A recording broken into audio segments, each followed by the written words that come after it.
ಶ್ರೀ ಸೌಕೂರು ಮೇಳದ ಕೊನೆಯ ದೇವರ ಸೇವೆಯಾಟವಾಗಿ ಬಬ್ರುವಾಹನ ಕಾಳಗ ಪ್ರಸಂಗವನ್ನ ಇತ್ತೀಚೆಗೆ ನಡೆಸಲಾಯಿತು.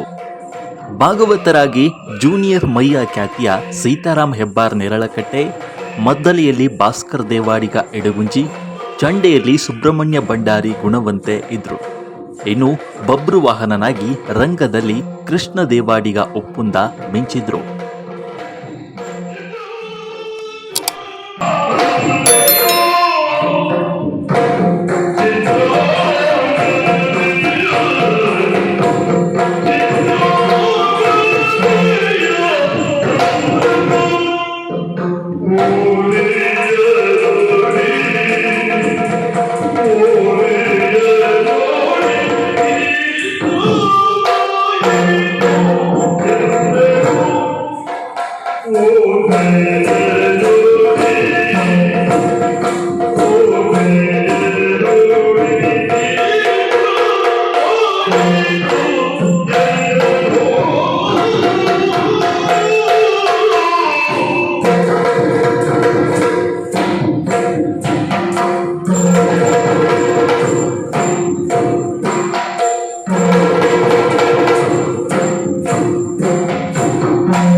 ಸಬ್ಸ್ಕ್ರೈಬ್ ಮಾಡಿ ಕರಾವಳಿ ಕಂದ ಯೂಟ್ಯೂಬ್ ಚಾನಲ್.